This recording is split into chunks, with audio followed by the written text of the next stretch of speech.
안녕하세요. 뉴스마켓에서 마켓 부문 담당하는 최리나입니다. 시장에 호황제가 공존하고 있습니다. 때문에 코스피는 위로도 아래쪽으로도 쉽게 움직이지 못하고 있는데요. 이탈리아가 또 유로존 악재 설상가상격으로 부각이 되고 있습니다. 전국 불안감인데 우린 하지만 오후 2시에 경제장관 회의가 열리면서 추경에 대한 기대감도 있는 날이어서 하필 이럴 때 이탈리아가 또 말썽이내야 하는 아쉬움도 듭니다. 자, 먼저 유럽 쪽 이탈리아 사태 뉴스를 업데이트 한번 해볼까요? 무엇이 이탈리아 관련해 문제로 떠올랐을까요? 바로 연정이 잘 꾸려지지 않을 것 같다라는 우려인데요. 이탈리아 제3당인 오성운동 코미디언 출신의 정치가가 이 당을 이끌고 있는데 사실 지난달 말에 총선할 때부터 우리는 연정 꾸리는데 손을 잡아주진 않을 거다라고 얘기를 했었는데 결국 자신들의 의지를 그대로 밀어붙이고 있습니다. 지금 하원에서는 과반을 확보했지만 상원에서는 그렇지 못해서 여러 가지로 조금 어떤 입지가 좁아진 지금 베르사니가 이끄는 중도 좌파 그러니까 민주당은 오성운동한테 좀 도와줘라고 했는데 오성운동이 이렇게 해버린 겁니다. 그래서 지금 민주당은 약간 패닉에 빠졌고요. 결국 재선거로 이탈리아가 접어드는 것 아닌가? 전문가들은 여기에 의견을 많이 지금 내고 있는 상황입니다. 자, 그러면 키프로스, 원래 최근 유럽 문제의 진앙지였던 키프로스는 괜찮느냐? 키프로스도 계속해서 은행권 관련한 어떤 장치와 규제들이 늘어나고 있는 그런 모습입니다. 자본 통제안이 마련됐다고 하는데 어떤 내용인가 하면요. 이제 28일부터 은행권의 영업이 다시 한번 재개가 될 건데 해외로 나가는 사람들의 그 출국자에 대해서 3,000유로 이상을 들고 나가지 못하게 했습니다. 혹은 다 불안하니까 뱅크런 사태를 막고자 하는 거죠. 나 내 돈 다 찾아서 해외로 가버리면 그 돈이 영영 안 돌아올 수도 있잖아요. 그러면 은행은 돈이 말라서 파산 사태에 면할 수도 있으니까 그 부분에 대한 우려로 또 다른 장치를 마련했습니다. 자, 키프로스는 은행권 관련해서 방어막을 쌓느라 지금 정신이 없는 모습이에요. 자, 이 모든 유럽 사태를 한 번에 알 수 있는 그런 지표가 있다고 제가 말씀을 드렸었는데 그것이 바로 유로 달러 환율입니다. 더 정확히는 유로화 가치를 보는 것이 유럽 모든 사태를 아는데 아주 중요한 그런 부분이 될 텐데요. 유로화가 밀렸을까요? 최근에 강세는 아니겠죠? 자, 지금 잠깐 유로 달러 차트를 보시겠습니다. 자, 최근에 1.30 레벨을 계속해서 좀 지켜줬었고 사실 추세적으로 보더라도 1.30 레벨은 좀 중요한데요. 그럭저럭 버텨줬었던 그런 유로 달러가 최근에 이렇게 밀리는 모습이 나타났고 1.27, 1.28달러까지 내려왔습니다. 아주 좋았을 때는 1.37까지 올라갔었죠. 자, 그러면서 이렇게 가파르게 내려왔고 지금 하락세가 멈출 것 같진 않습니다. 어디까지 하락할지 모르겠지만 유로 달러의 하락, 결국 유로화 가치의 하락, 이것은 결국 유럽 사태가 종합적으로 좋지 않게 돌아간다는 징후인데 이런 안 좋은 징후가 계속 이어지고 있다는 거 일단 유럽은 안 좋구나 그것이 이제 시장에 대한 반응이구나라는 것을 아시면 되겠습니다. 자, 그럼 글로벌 증시의 이 같은 유럽발 기침에 또 얼마나 몸살을 앓았는지 얼마나 알아누웠는지 유럽 증시부터 시간 순서대로 살펴보죠. 네, 먼저 유럽입니다. 독일과 영국, 프랑스 모두 1% 안팎의 하락을 했습니다. 자, 독일은 1%가량 빠졌고 프랑스도 1% 정도 빠졌는데 프랑스는 사실 장중에 2% 이상도 빠졌었거든요. 그나마 3대 증시 역시 모두 낙폭을 좀 줄인 결과입니다만 낙폭이 아주 많이 줄여지지 못했습니다. 어쨌거나 변동성이 계속 나타나고 있어요. 재료 때문이죠. 자, 미국의 뉴욕은 그러나 오른 지수가 하나 있습니다. 바로 그것은 나스닥인데요. 빨간불이 들어오고 있죠. 역시 다우, 나스닥 그리고 S&P 500 모두 다 조정을 받았었는데 유럽도 나름대로는 낙폭을 줄여서 끝내긴 했지만 미국 쪽으로 조금 시간이 더 지나니까 나스닥은 막판 저가 매수세가 들어오면서 상승 전환까지 할 수가 있었던 것이죠. 사실상 지표도 주택 쪽에 그렇게 좋은 모습은 아니었는데 어쨌거나 나스닥은 이 모든 것을 종가상 이겨낸 모습이었습니다. 자, 오늘은 특별히 아시아 증시를 역시 순차적으로 보겠는데 우리 증시와 같이 개장을 했던 니케이의 현재 흐름은요. 현재 1% 이상 지금 밀리고 있는 그런 양상일 겁니다. 그렇죠. 1% 이상 하락 12,350선 오늘만 하더라도 136포인트를 내주고 있습니다. 시작하면서 아래쪽으로 점프를 했어요. 1%가량 개파락 출발했었는데 지금 낙폭이 조금 더 커지고 있고요. 그렇지만 낙폭이 한 번씩 벌어지는 것이 이 폭이 크진 않습니다. 1%대 낙폭 정도가 어느 정도 유지가 되고 있고요. 물론 아직 줄진 못했습니다. 문제는 오늘 의외의 복병 중국장인데 중국은 최근에 나홀로장이었고 유럽 사태 크게 연동되지 않았는데 현재 중국장의 낙폭이 2%가 넘어가고 있습니다.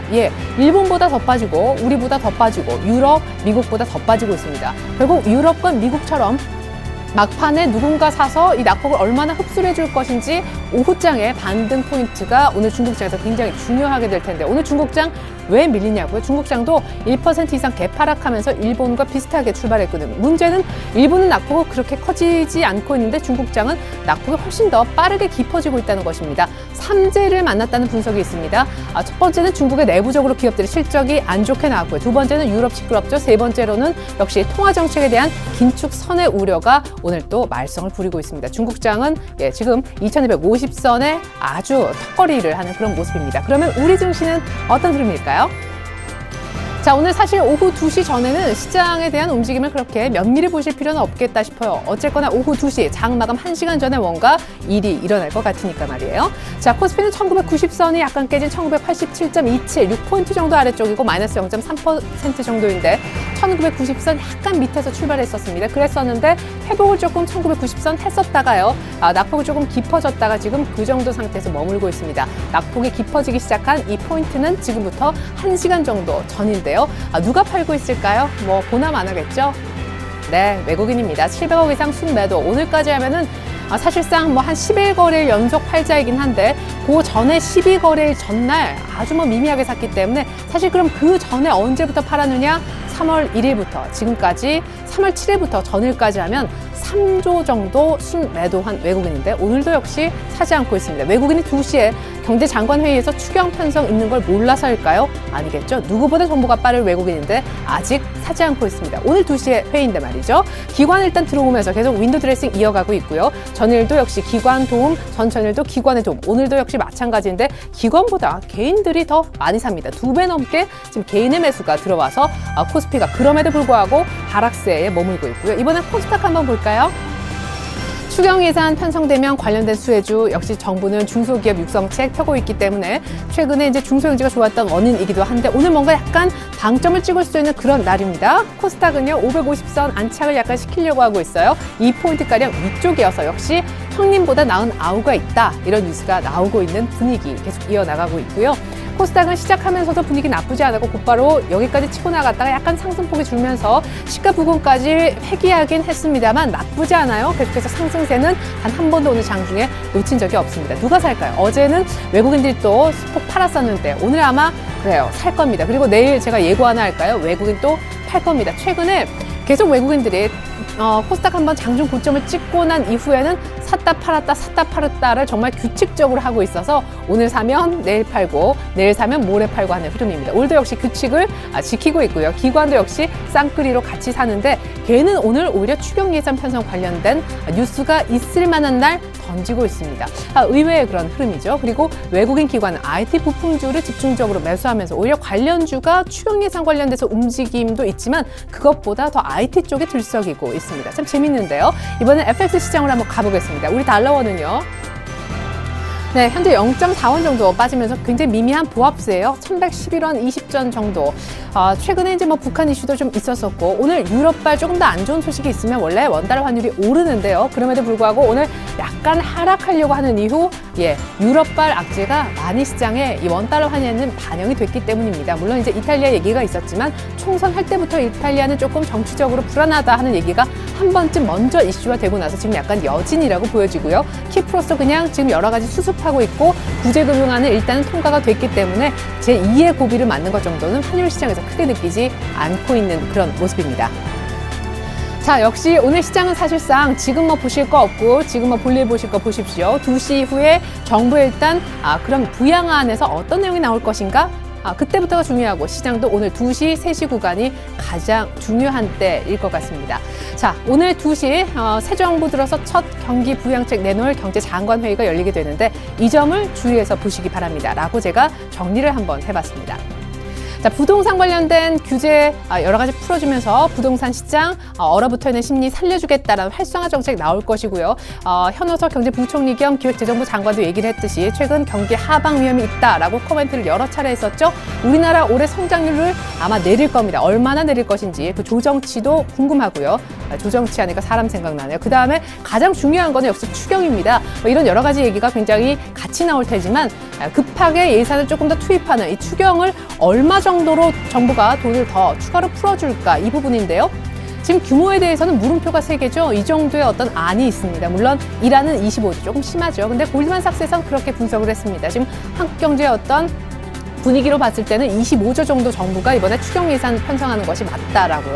우리가 생각하는 2배 이상입니다. 우리의 생각은 10조 정도죠. 1조만 해도 어마어마한데 감도 잘 안 옵니다만 어쨌거나 10조 정도를 우리는 기본적으로 지금 컨센서스로 잡고 있습니다. 추경 예산 10조 정도가 아닐까. 그 이상 나면 소위 슈퍼 추경이다라는 형용사도 붙여질만 할 것 같고요. 그 미치면 이제 그렇지 못하게 되겠죠. 만약 10조가 안 나온다 그러면 한 7조 정도까지도 시장은 마음의 준비를 하고 있습니다. 25조는 좀 심하더라도 10조 안 되면 7조 정도라도 이렇게 추경에 대한 규모는 예측이 나오고 있는데 아주 재미있는 전문가의 오늘 분석이 앞서서 있었습니다. 어떤 얘기인가 하니요. 25조든 10조든 아니면 10조가 안 되는 7조든 간에 그죠? 이 추경의 어떤 규모도 굉장히 중요하겠지만 물론 중요하죠. 정부가 돈을 얼마나 꺼내는가가 얼마나 중요하겠어요. 그 돈이 다 우리 경제 살리는 데 들어갈 텐데 문제는 이런 규모보다도 어떤 정부의 부양 의지가 더 중요하다고 합니다. 이 얘기는 이런 거예요. 자, 오늘 이제 곧 있으면 5월 어린이날도 있잖아요. 코스피라는 어린이가 있습니다. 그렇죠? 근데 박근혜 정부라는 어버이가 있어요. 그 어버이 혹은 아빠가 이제 코스피가 기다리는 거야. 아빠의 선물을 기다리는데 아빠가 이번에 아주 큰 로봇 장난감을 준다라고 합시다. 아이인 코스피는 굉장히 기분이 좋겠죠. 근데 문제는 이번에만 아주 멋지고 비싼 거, 제일 비싼 거, 생각보다 더 비싸고 좋은 거, 제일 비싼 걸 사줬어요. 근데 다음번엔 아니야. 이걸로 끝. 그러면 아이는 실망할 수밖에 없을 겁니다. 오히려 이번에 적당한 거 로봇 장난감 주고 다음 해 어린이날 그 다음 해도 계속해서 그래 선물 사주고 또 사줄게 아빠 계속 사줄 거야 이런 약속이 필요하다는 거죠. 우리 시장이 기대하는 건 바로 그겁니다. 때문에 이번에 얼마짜리 부양을 하는가도 중요한데 정부의 부양 의지 지속적으로 계속 시장을 살려주겠다. 이것이 더 중요하다는 코멘트가 나오는 이유이고요. 마지막으로 외국인들이 지금 계속 팔고 있는데 잠깐 외국인들이 이제 파는 모습도 조금 보여드리겠습니다. 자, 외국인들이 이렇게 계속해서 파는데 자, 전체로 한번 볼까요? 자, 3월 7일 이후에 외국인들이 이렇게 계속 코스피를 던지면서 3조를 팔았는데 이런 외국인들의 마음이 오늘 추경 편성 그러니까 지금까지 한국만 안 했단 말입니다. 돈 풀기를 일본도 했고 유럽도 했고 미국도 했는데 한국이 이제 뭔가 돈을 풀어줄까 하고 외국인들 그걸 보고 마음이 움직일까요? 글쎄요. 외국인들의 마음은요. 오늘 추경을 보고 변하는 것이 아니라 사실은 4월 달에 있을 다음 달에 있을 금융통화위원회 금통위를 보고 있다라는 아주 정확한 분석이 제 마음을 끌어서 제가 한번 하단으로 준비를 해봤습니다. 그러니까 결국에 외국인들도 오늘 추경은 다 알고 있어요. 그러니까 오늘까지 2시에 있는 그 이벤트에도 움직이지 않고 10일 연속 3월 7일 이후 계속 팔고 있는 겁니다. 그럼 외국인들 뭘 기대할까요? 4월 금통일 날 5개월 연속 동결됐던 기준금리가 인하되길 기대하고 있는 겁니다. 기준금리 인하되면 환율이 움직일 거고 외국인들 그때 이제 환율적인 측면에서라도 배팅에 들어올 거라는 것이죠. 그러니까 추경으로는 아마 한국에 대한 메리트가 크게 부각되지 않을 수 있고 외국인들의 마음을 돌리는 건 아쉽지만 3월 말이 아니라 4월 한 초중반 정도가 될 수밖에 없다라는 것입니다. 그러니까 오늘 결론입니다. 오늘 2시 시장은 주목하고 있어요. 예, 그건 사실인데 추경에 대한 과도한 기대는 금물입니다. 숫자도 중요하고 이제 상세한 어떤 그런 내용도 중요하겠죠. 특별히 코스닥에 관련된 수혜주를 사신 분들은 더할 나위 없을 텐데요. 하지만 오늘을 기점으로 해서 코스피와 코스닥에 대한 비중 조절이 굉장히 필요합니다. 사실 코스피도 3일 연속 성큼 상승해서 21선 정도인 1990선, 2000선을 바라보고 있고 코스닥도 한 550선까지 왔는데 굉장히 중요한 변곡입니다. 코스닥도 잠깐 보시면은 차트를 계속 옆으로 붙이고 있거든요. 여기에서 어떻게 될지 모른단 말입니다. 제가 얼마 전에 쌍봉이라고도 말씀을 드렸는데 오늘은 그래서 이 추경의 분위기를 보고 여러분들 실질적으로 하셔야 되는 일은 이제 내용을 꼼꼼하게 보시고 그런 것도 중요하고요. 하지만 그 규모에 너무 흔들리지 마시고 외국인들이 일단 돌아오는지 여부도 일단은 한번 점검을 해보시고요. 오늘 분위기로 해서 코스피와 코스닥의 무게중심 정도는 갈려질 수가 있어요. 슬슬 무게추가 어디로 가는지 내가 코스피를 한 종목, 코스닥을 한 종목 혹은 두 종목 이렇게 동일한 비중을 갖고 계시다면은 이제 코스닥의 종목을 하나 더 사고 코스피를 정리할 건지 아니면 코스닥을 좀 정리하고 코스피로 나도 포트폴리오 무게중심을 같이 옮길 것인지 이 부분 잘 체크를 해보시기 바랍니다. 확실한 건요. 기관이 방어해주고 최근에 끌어올렸던 기관은 3월 말까지밖에 윈도우 드레싱을 안 한다는 겁니다. 추경 편성도 지금 3월 28일 오늘 하고요. 이번 주 끝나면 기관의 매수는 기대하기가 어려울 수도 있어요. 그렇죠? 만약에 외국인들이 4월달 금통위를 보고 들어온다면 금통위는 4월 10일경 전후에서 있을 거니까 외국인들의 컴백도 시간이 좀 걸릴 거고 때문에 코스피는 의외로 여기 정도에서 추가적으로 상승세가 좀 덜 나올 수 있다는 거 생각하셔야 됩니다. 자, 그리고 어닝 시즌에 대한 얘기 다시 한번 드릴게요. 근데 어닝 시즌에 관련해서 대형주 매매 시점을 알려드리고자 해요. 오늘 전문가분 중에 굉장히 저의 역시 두 번째로 눈길을 끌었던 대목인데 1분기 어닝에 대해서는 굉장히 기대감이 낮습니다. 안 좋을 거 다 알아요. 특별히 대형 수출주에 대해서 환율 때문이죠. 근데 1월 달에 1,150원대 갔던 환율이 1,180원, 또 1,100원, 1,120원까지 왔단 말이에요. 자, 4월부터는 1, 2, 3이 1분기, 4, 5, 6이 2분기잖아요. 2분기부터는 대형 수출주가 환율이 의외로 좀 괜찮았기 때문에 최근 올라와서요. 2분기 실적은 1분기보다는 괜찮아질 수 있다는 것입니다. 그러면 대형 수출주, 무슨 뭐 화학, 그죠? 뭐 철강 이런 거 언제 사냐고요? 지금 막 너무너무 사고 싶으시죠? 참았다가 4월 달에 사는 거예요. 4월 달에 사서 2분기 실적이 좀 좋아질 것 같으니까 최근 환율 흐름 봤을 때 2분기 정도 시작되는 4월 달에 대형주를 나름대로 사셔도 그것 또한 굉장히 빠른 매매, 그러니까 선취매가 될 수 있습니다. 대형주 선취매는 3월이 아닌 4월에 꼭 기억하시고요. 오늘은 코스피 코스닥 비중 조절의 날입니다. 추경 편성 관련된 뉴스 2시에 확인해 보시기 바라겠습니다. 고맙습니다.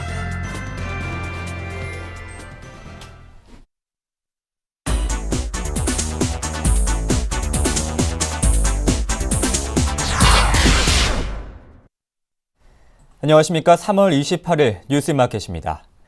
2013 서울국제모터쇼가 오늘 일산 킨텍스에서 언론 간담회를 시작으로 개막됐습니다. 이번 모터쇼는 자연을 품다 인간을 담다는 주제로 4월 7일까지 열립니다. 이번 모터쇼는 국내 완성차 부품업체 등 총 13개국 331개 업체가 참가했습니다. 국내 완성차 5개 업체는 저마다 대규모 전시 공간을 확보하고 다양한 컨셉트카와 신차들을 선보였습니다. 작년 국내 시장에서 사상 최고의 점유율을 기록했던 수입차 업체들은 이번 서울국제모터쇼를 계기로 공략에 적극 나설 계획입니다. 이번 모터쇼에서는 국내외 신차 45개 모델이 공개됐습니다. 서울모터쇼 조직위 관계자는 서울모터쇼를 디트로이트 모터쇼, 프랑크푸르트 모터쇼, 파리 모터쇼, 동경 모터쇼 등 제5대 모터쇼로 키울 방침이라고 말했습니다. 금융당국이 주가 조작 등 불공정 거래 제보에 대한 포상금을 확대하는 방안을 추진하고 있습니다. 주가 조작의 사회적 파급 효과를 고려해 신고를 활성화하려는 조치입니다. 금융당국에 따르면 현재 1억 원인 불공정 거래 포상금 한도를 상향 조정하기 위해 법규 개정 작업이 진행 중입니다. 자본시장법 시행령에는 포상금 한도가 1억 원으로 규정되어 있습니다. 금감원은 2005년 신고 포상금 제도가 법제화된 이후 불공정 거래 행위가 시장에 미치는 영향, 신고 내용의 구체성 등을 고려해 포상금을 산정하고 있습니다. 그러나 한 해 지급되는 금액이 수천만 원에 그치는 등 구체적인 제보가 많지 않았던 것이 현실입니다. 금융위 관계자는 포상금 확대 내용을 포함해 여러 가지 방안을 놓고 다각도로 검토하고 있다고 말했습니다. 한편 국세청에 따르면 지난 연말 지하경제 양성화 조치로 탈세 포상금 한도를 10억 원으로 올린 이후 신고 사례가 크게 늘어난 것으로 알려졌습니다. 글로벌 유동성이 선진국으로 쏠리고 있는 것으로 나타났습니다. 이에 따라 달러 가치는 2년 8개월 만에 최고 수준까지 상승했습니다. 달러화의 가치를 나타내는 지표인 무역가중달러 인덱스는 26일에는 85.5를 기록했습니다. 지수가 86을 넘긴 것은 2010년 7월 5일 86.05 이후 처음입니다.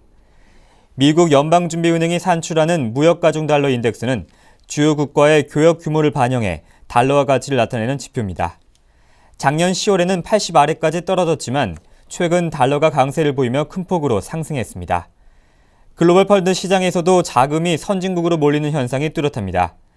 세계 주요 글로벌 펀드 중 미국과 일본, 서유럽 선진국 관련 펀드로 작년 말부터 자금 유입이 크게 확대되고 있습니다. 반면에 아시아 등 신흥국 관련 펀드에서는 자금이 빠져나가고 있습니다. 키프로스 정부가 예금 대량 인출을 막기 위해 국외 송금 중지 등을 내용으로 한 자본 통제 방안을 마련했습니다. 유럽연합 회원국에서 자본 통제가 시행되기는 EU 창설 이래 처음 있는 일입니다. 키프로스 국영뉴스통신사 등 외신에 따르면 무역대금 결제를 제외한 일체의 국외 송금이 금지되고 외국 여행 때 가져갈 수 있는 현금도 1회 3,000유로로 제한됩니다. 유학생의 인출 한도는 분기별 10,000유로로 외국에서 쓸 수 있는 신용카드 한도도 한 달에 5,000유로로 각각 묶였습니다.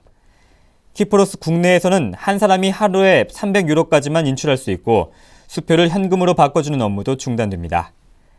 정기예금 계좌 해지는 예금된 은행에 채무를 상환할 때 이외에는 허용되지 않으며 자본 통제 규정은 모든 은행의 계좌와 대금 지불, 계좌 이체에서 적용됩니다. 이어서 오늘의 기업 뉴스를 전해드립니다. KT가 상반기 신입사원 공개 채용에서 영어, 학과, 학점 등의 자격 제한을 폐지합니다. KT는 자기소개서만 보고 서류 전형 합격자를 가리는 등 총 150명을 선발할 계획입니다. 서류만으로는 경험과 끼를 충분히 설명하기 어려운 지원자를 위해 현장 면접 형태의 올레스타 오디션도 병행합니다. 이에 따라 우수 참여자는 서류 전형을 통과할 수 있습니다. LG U+가 2013 프로야구 전 경기를 모바일 IPTV 서비스인 U+ HD TV로 생중계합니다. 이 서비스는 U+ HD TV의 스포츠 채널 스포티비로 볼 수 있습니다. U+ HD TV는 데이터 송수신이 원활한 지역에서는 HD급 영상을 전송하고 음영 지역에서는 낮은 화질로 전송하는 어댑티브 방식을 채택해 끊김없는 스트리밍 서비스를 제공할 계획입니다. 한국투자증권은 다음 달 1일부터 IMU 평생연금저축을 판매한다고 밝혔습니다. 최소 적립기간은 5년이며 적립기간 만료 후 만 55세부터 연간 수령 한도 내에서 연금을 수령할 경우 연금소득세로 과세됩니다. 납부 한도는 연간 1,800만 원이며 납부 금액의 100%, 연간 400만 원 한도에서 소득공제가 가능한 상품입니다. 우리은행이 반전세 월세 이용자들을 위한 월세 전용 신용대출 상품인 우리월세 안심대출을 출시했습니다. 대출 대상은 아파트, 연립, 다세대, 주거용 오피스텔에 반전세 또는 전세 월세 계약으로 연소득 증빙이 가능한 고객입니다. 임차 보증금의 80% 범위 내에서 최대 5천만 원까지 대출이 가능합니다. 대출 기간은 최대 2년으로 기한 연장이 가능하며 오늘 고정금리 기준 4.7%에서 6.05%입니다. 3월 28일 뉴스인마켓입니다. 고맙습니다.